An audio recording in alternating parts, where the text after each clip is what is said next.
I utterly condemn the far-right thuggery we've seen this weekend.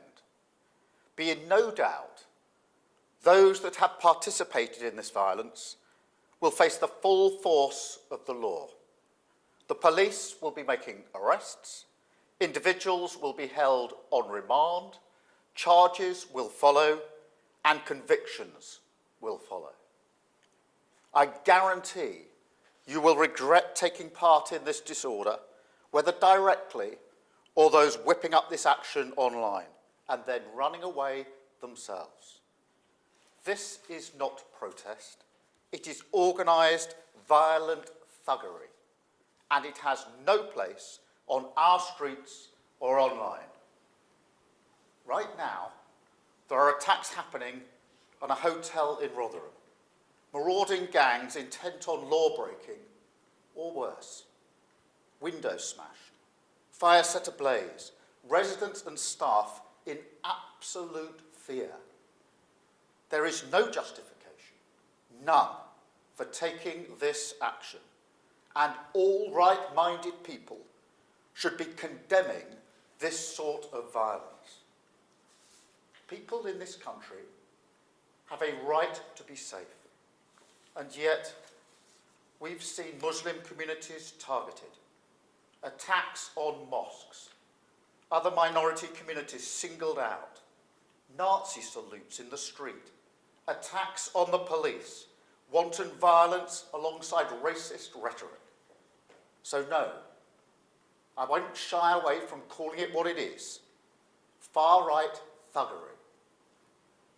To those who feel targeted because of the colour of your skin or your faith, I know how frightening this must be. I want you to know that this violent mob do not represent our country, and we will bring them to justice. Our police deserve our support as they tackle any and all violent disorder that flares up. Whatever the apparent cause or motivation, we make no distinction. Crime is crime, and this government will tackle it. Thank you. Prime Minister, so two questions, Rob. Yes, we've seen, thank you. We've seen a hotel being set fire to in Rotherham today and being broken into. Can you say that the policing operation has been a success? And what more can the government do to stop this? Well, as a government, we've had meetings all weekend and in the latter part of last week with law enforcement, with police, to make sure the necessary support and arrangements are in place.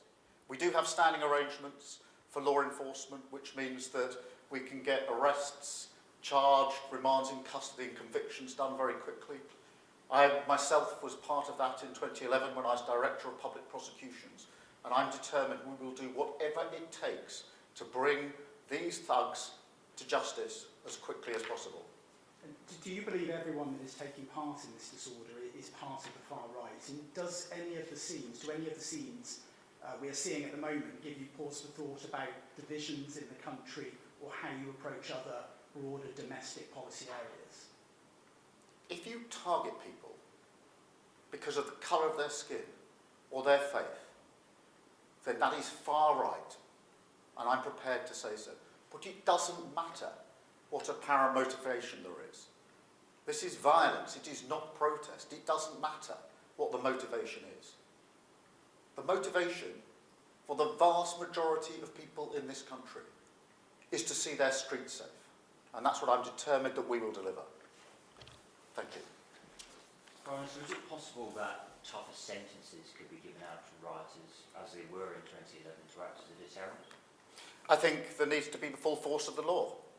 And I think it needs to be swift. What happened in 2011 was that we were able to see individuals who took part in violence, arrested, charged, remanded and convicted very swiftly. Standing arrangements are in place for that, and we will do whatever it takes to ensure that the message is absolutely clear that if you're taking part in this violence, you will regret it and you'll be brought to justice as quickly as possible.